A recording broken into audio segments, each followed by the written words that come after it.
Hey, welcome everybody. This is Ruth Weinstock Creative Marketing Podcast. I'm here with Tonya Franklin, and she had a VA business, and now she's transitioning into a more marketing style business. So we're going to learn about how she succeeded in her first business and what pushed the transition, and then we're going to talk around all those good things. So welcome, Tonya. Tell us a little bit about your business, what's happened, and let us know. Go ahead. Thank you. Welcome. Thank you. I started out, as you mentioned, my business started out as a virtual assistant business where I was doing more content writing, um, uh, helping businesses with like their email marketing, doing their newsletters, and it was going pretty good, but I had so many more clients that were asking questions about branding and about marketing. So that was kind of like phase one, where I started to just transition and shift.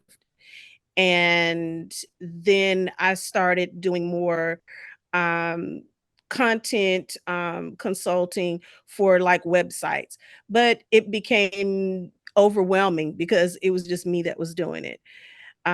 So I said, okay, got to make another shift. And PR has been something that's always been a love of mine. And I decided, you know what, I'm just getting ready to just scrap everything and I'm just getting ready to just start over.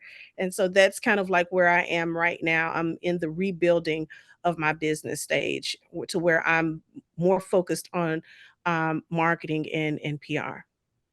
That's interesting. So I don't know anything about PR. Tell me, obviously I know a bit about marketing, but tell me a bit about PR. Like what is that? Because in my head it's like the assistant who's running around with like the actor guy and doing all the publicity kind of stuff. How would that work for someone like me, for example? Tell me. Well, it's sort of like that, but there's a little bit more to PR. Public relations mainly is about connecting your brand with the right media outlets, um, industry shareholders, influencers, to be able to communicate your brand to the right audience. So that's really what PR in a nutshell, because it's huge, it's big. So I still, because I still have a love for writing, so I still do writing for PR, but I'm also linking in the marketing aspect, where I'm working on creating social media marketing campaigns, also just digital marketing campaigns for clients. I currently work with nonprofits and small businesses, but eventually I want to shift and work more in the food and beverage industry, and do PR for them, because I love to eat. But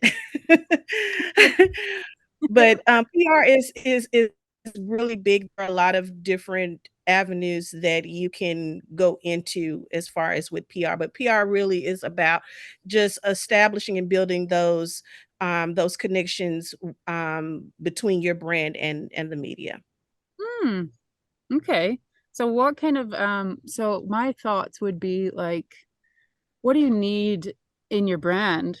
So talk about branding first and the problems people are having with the brand, and then talk about like how your brand needs to be ready for PR. Because in my brain, I'm like, God, I would not want what I've got going on because my ads bring me all my people, right? I'm really lazy. I would not want what I've got going on as far as brand goes, going out into the media as is. So talk about those two aspects of it for us.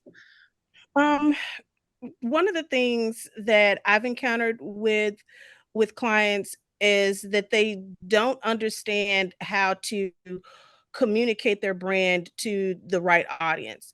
They come up with this pretty logo and nice website, and they're just ready to just send it out to every and anybody. But you have your brand message, it has to resonate with the right audience. And in order to get it to that audience, if you're going the PR route, then you want to make sure that that particular media platform, that they are the ones that are talking to your audience, the ones that your audience listens to, that they read information from. So PR is kind of like the relationship coach in bringing your brand to that media platform and saying, hey, your audience would, they would resonate with this type of service, this type of product. The two of you guys need to get together so that you can share this information with your audience, with your readers, with your listeners. So I think that a lot of people that they do not understand how that who their brand is for. Hmm. And so, they want to just toss it out there or toss it up on the ceiling like spaghetti. And it's like, okay, we'll see if it sticks. And so they easily get discouraged because they don't understand that, hey, I need to know who my product, my service is for so that I know which platform through the media that I need to communicate with, that I need to build a relationship with. Hmm. And that's like a huge point I see in a lot Mhm. of businesses and myself. Like my first two business, I had no idea who my avatar was. So I was the Right. same. The first business just didn't really go very far at all. And then the second one, I went through three or four different iterations of my photography business before I found like who my ideal avatar was. And that was using ads to figure it out. It was basically like what stuck with the ads. So Right. if someone didn't have ads and didn't do what I do and test audiences who basically, they that data tells me who I can sell to. And same with my clients. I test that and we figure out who's buying through what kind of medium that way. But for people who aren't able to do that or don't have the money, what like do you help with avatar? Because that is huge sticking point for most businesses once they have the website, even if they think it's pretty and they kind of, know what their service is, branding to that specific person. How would you help them dig into that? Um, Ask the questions. One of the biggest questions, the main questions that I ask is that who are you selling to? And it's usually crickets because they, they I'm they like, come to, they no. they email me this like huge list and saying this is what I want to do and I want to be featured on this and I want to be on this platform and I want to be on NBC and so when we have the conversation, my question is, who are you selling to? And they're like, it's crickets. Like, Yeah, they I really mean, I'm no. selling to everybody. Yeah. You can't sell to everybody. Everybody doesn't need what you have to they have to sell, what you have to offer. So I think that that is kind of like how we get things started for them to understand that, hey, we have to create this avatar and build what you offer, whether it's a product, whether it's a service, and build that around the avatar, not create something and just put it out to everybody and says, hey, I want you guys to buy this. No, let's find out, why are you even wanting to do this? Who is it that you truly want to serve? Because I mean, that is like the foundation of what I do is about serving. It's about providing a service. Even if it's a product, it's still something that's tangible that I want to be able to serve someone else. So I asked that question: who do you want to serve, and why? Why do you want to serve that?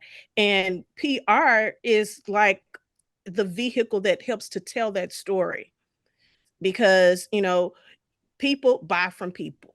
Mm-hmm. So, you want to be able to connect with them on that personal level to where they will say, oh, that even if they turn into Vogue magazine or whatever, and they see you and it's like, oh, yeah, I remember her. She does this and she provides this. I resonate with that. I connect with that. That's somebody I would want to buy from. Mm-hmm. Yeah, you know how many of my clients are like, I watched all your videos because I have an email drip feed and I didn't even think much of it in the beginning. I didn't really put much effort into it Mhm. because my ads bring me all my leads. But then so many people, I would do a call and then like a week, 2 weeks later, they'd be like, I've watched all your videos. Okay, I'm ready now.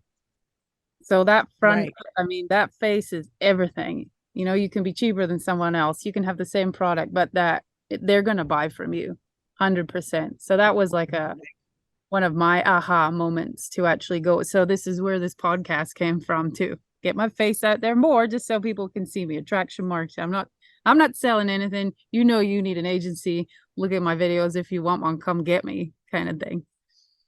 You know, Right. Exactly. yeah. Exactly.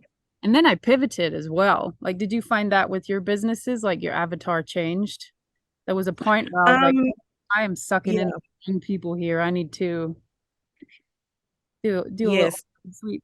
And that's actually kind of one of the reasons why I'm rebranding again is because I realized like, yeah, at the stage that I am in and how I want to grow in my business, my avatar is changing, greatly. And so that's like, even with that's homework for me. I'm still, going down the list and saying, no, I don't think, that what I offer that's not going to serve them, even though it's maybe something that I want to do, but is my offer, is it going to actually serve that demographic of people? If it's not, then I have to scratch it off because it's not about what I want. It's about me providing a solution to someone's problem. Mm-hmm. Yeah, so you've really done this a few times. So when you're getting those clients through, what do you think it was that was attracting them? Was it more the service, like the VA thing, or do you think it was the copy that was attracting that certain kind of clients? Have you pinpointed like where in that Um, ecosystem that actually brought them? I think it was, and it could have been mostly the um, because when I would do the consulting on the web content or the digital content, it would open up a conversation about marketing or branding because that was like one of the biggest issues that a lot of my clients faced. Even though they were saying, "Okay, I want to be able to do this and I want to do this," then it always circled back around to, "But yeah, I'm having problems with my marketing too." I just don't get it. I've been in business for 2 months and I'm not making $1 million. Yeah, oh man, I feel that. So it's kind of like that the work and the service that I was providing, it just kind of opened up the door um, for me to talk about that and to be able to offer that because I was asking the questions, well, what are you doing? What's your strategy now? Recently, I was working with a young lady who was getting ready to put out a coaching program. And she was, focused on, oh, we got to do a photo shoot and we need to do this and we need to do that. And I said, well, I said, where's your marketing strategy? Where's what's the campaign? What's the ETA for the launch date? And what are you doing to set up for that? And she said, I don't have one. I said, but you want to take brand pictures? You're focusing on a landing page, but you don't have a campaign. You don't have anything that's guiding you through this process. And so it's always those type of questions because it's like kind of like they want to put the cart before the horse. Hmm.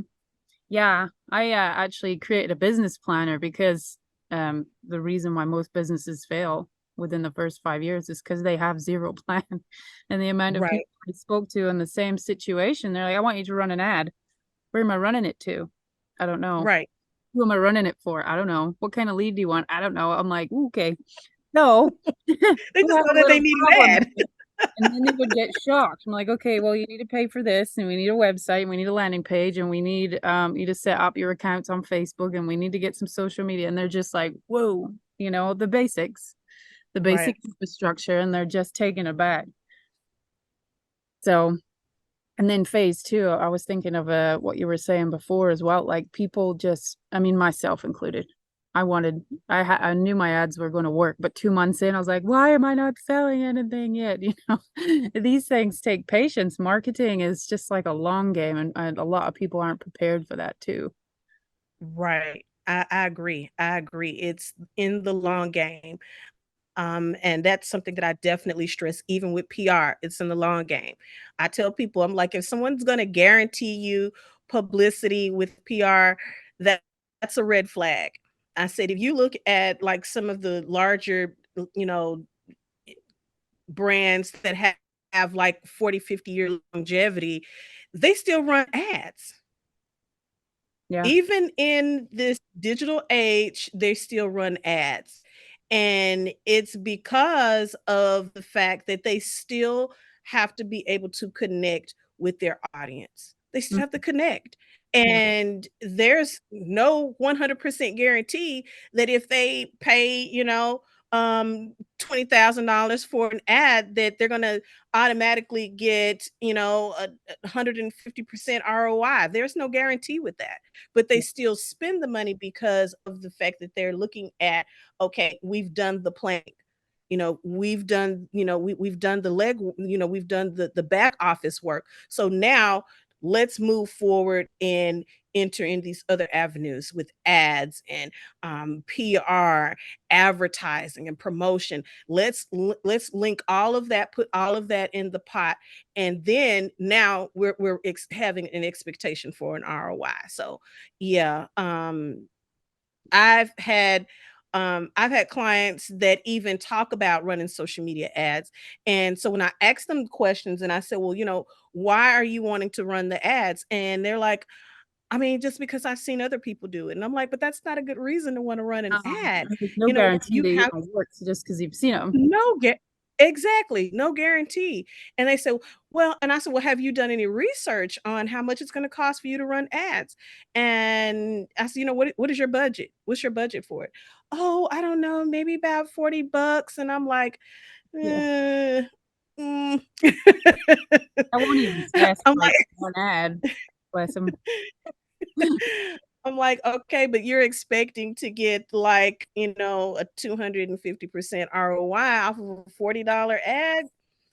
I'm like, that's something that you need to really sit and think about. And like you said, Yeah. you have to have a plan, because if you don't have one, you're not going to go anywhere fast. Right. And that's the biggest thing. And I actually saw somewhere else, marketing studies have done like what's the biggest thing holding you back?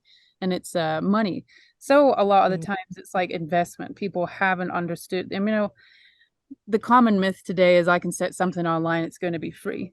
But realistically, if business is business, whether it be online or not. I mean, I was 10 grand in before I even got my first client. This is an online business. I need a Right, computer, a phone. That's it. I don't have a restaurant. I don't have any, whatever, but I was still that much in and I'm not paying anybody to run my ads. So people right, like when they get into the realisticness of a business, that scares a lot of people off, and I think that will hold them back by not preparing for that. I mean, a basic campaign to pay me to do over the first quarter, 6,000, that's on the lower end. E-commerce stores plus yeah, looking at 10 grand more than that just for that first quarter. And that's the most painful quarter because nothing happens. It's the longest. right, It's like getting people into your service, getting them into your pipeline so that they get stuck in the drip feed, so they get to know you, so they see your social media. Not a lot happens then. So I still have clients, prepare them up front.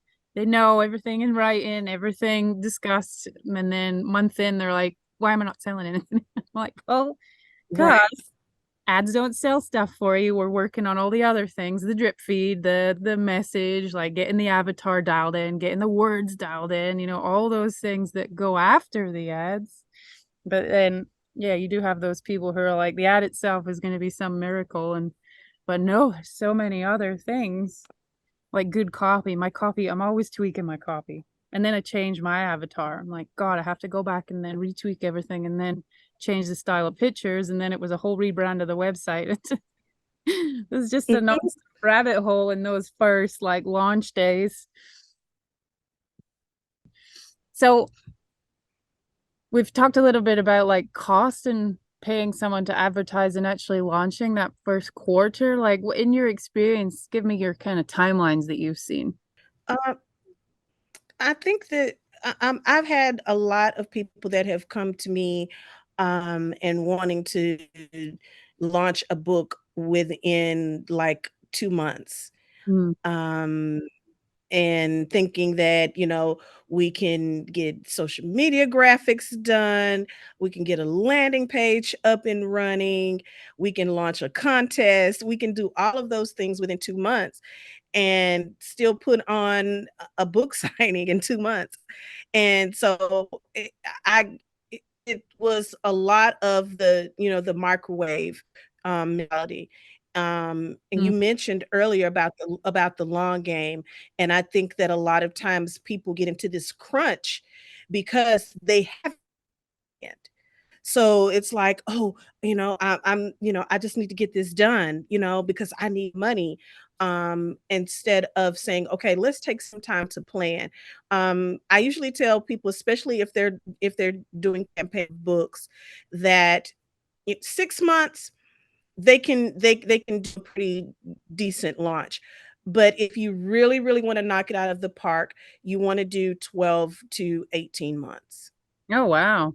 Yeah. That is a really good time because it gives you time to actually plan out. If you're doing a tour, it gives you time to plan that tour. It gives you time to get that information out to your readers. It also gives you an opportunity to be able to schedule things in between. If you want to run ads, that gives you an opportunity to be able to do that in the middle of your campaign. So I usually tell people that, if you really want to knock something out of the park, 12 to 16, 12 to 18 months is really it's a really good time frame. 6 months, you can make something happen, but it probably won't be on the level that you want it. Hmm.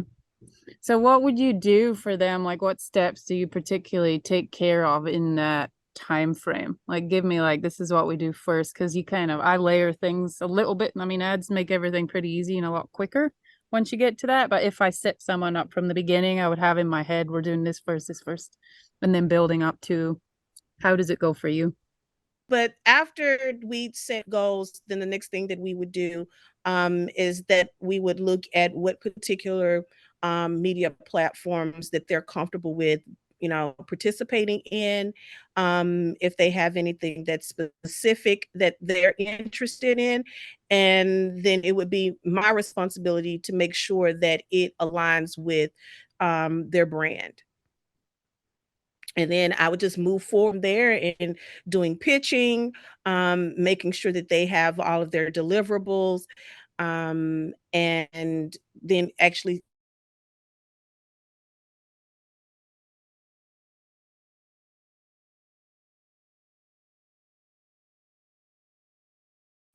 doing the checkoff list until the end. Hmm. I'm just So gonna put definitely planning. Planning would definitely be first. right. With me, it would definitely be like setting up all the digital things. With a lot of Hmm. people, I find like they don't, I mean, they think a website's it, but a website is not necessarily going to convert. There's a lot that goes Right. into planning one that converts. Then landing pages, then are all the like basic things like links people miss out on a lot. Like, are your links working? I had one client come to me, she'd spent God knows how much. Spent like $6,000 having this person build everything for her. It was a big project. And then Mhm. started her ads, Pinterest, I think she was doing it through. And then I come along, she's like, I don't understand. I spent like $1,000 and I'm not getting any sales. So I went and I just checked it like a client, like a customer. And I was like, oh, the link's broken.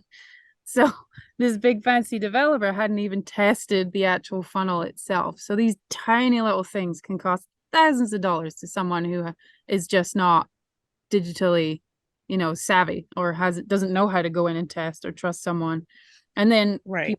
people, like with a lot of my clients, I'm like, we're not making any sales right now. I want to test this. So I had a client go in and test their e-commerce store the other day because I was like, I'm not sure. Something might be going wrong here. We need to make sure. She's like, but it worked 6 months ago. I'm like, but it might not be working now. you know, it's a constant Right. thing scenario. And so for me, it's like, oh, like, is your foundation built correctly? And a lot of people will come to me and that it's not cohesive. So they got a different logo here on Instagram, a different logo on their website. This says one thing, that says another. The message, like the copy, is all over the place. And it's like, Mhm. number one, we need to clean up what's happening at the bottom. And then next step would be social media or ads. So you were talking earlier about cohesiveness, and I think that a lot of people they tend to be just kind of all over the place, and they don't understand how critical that is. That, like you said, it can, you know, it can be a do or a die to your brand, to your business. So that's definitely a question that I ask as well. I'm like, what, media assets do you have? Let's take a look at it. Let's see if it's all matching. Do you have things that are in blue and white on one platform, and then, on Facebook you have things that are in black and blue and white? Let's clean that up. So I wholeheartedly agree with you, on that point. Yeah, and just for our listeners, like what we mean by cohesive is like, so if somebody finds you for the first time online and then they go away because they get distracted, this is how the digital world works. You know, they might see your website for 2 or 3 seconds, the kids start screaming. The next time they see you, if that's on Instagram or Facebook, they have to know it's the same thing. So you really have to think that through, like colors, wording, message. So like having the same picture if it's your face on there, having the same logo, having the same Mhm. intro, so that that person is getting what we call the touch points. It used to be 7 touch points to make a sale in the day. Now it's probably more like 12, 13, 14. So that person has to be in contact with your Instagram, your Facebook, your website, some videos, some reels from you 14 plus times. And if you have one of those assets that looks something different, they're going to probably ignore it or skip by it, not realizing it's something of yours that they want to consume. So that's what we mean by cohesive branding. So super important. And also something I do. I look at their stuff and I'm like, okay, we have to pull this together. And then once we test the ads, we have wording that we then take from that audience and then spread out over the whole thing to make it more cohesive for your avatar. Right, right. Okay, so fun times moving into marketing. So what kind of do you use ads in your marketing, or like how does it predominantly work for you now moving forward away from the VA stuff? I have tried ads. I haven't jumped too much into that. Um Probably within the next year, as I'm making that is something that's kind of like on my checklist that I want to get more into. But right now it's mainly just building just the off of the relationships that I already have in the past, um, and just moving from there, just growing from that. Um, but I'm definitely that's something that I want to implement into my business at some point in the new year. So you work mostly, you've got like referrals, you have a list, Yes, you'd say? yes. Yeah, Hmm. lists are good, especially if they're like warm lists. Like I was saying before, like I didn't realize the power of a list because a lot that you read online, it's like lists are dead and they don't have the best touch rates. But when my ads bring people to me and they sign up, that actually I've got like 70% open rates down to 50% at 5, which is incredible for, email. People are really interested in getting to know me. So lists have worked really well for me too in that respect. So what would you say if someone didn't have a list? Like what advice would you give like newbies starting up on how to best and if they didn't want ads because you're this is more your domain as far as like marketing skills go. So what advice would you give our listeners for building from scratch, being up to the point of when they're ready for ads?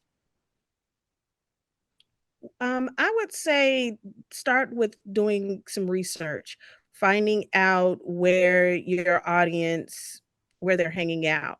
If it's in social media groups, if they're at in-person networking events, and ask questions, about what are some of the things that they are facing in their business, or what are they in need of.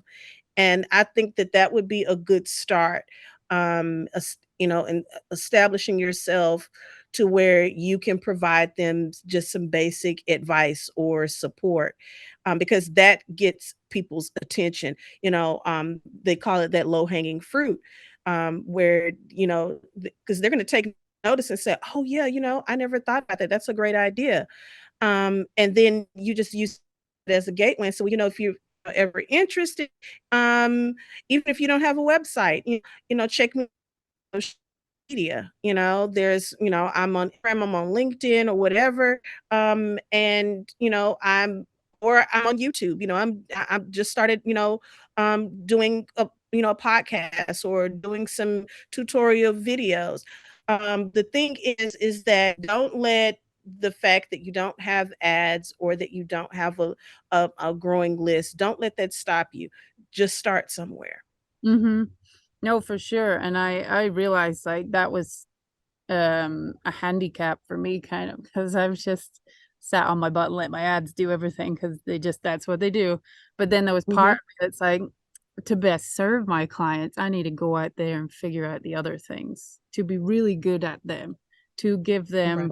additional things that they can add to their arsenal and support them because I'm all about like funnel strategy. Like that's my Mhm. USP.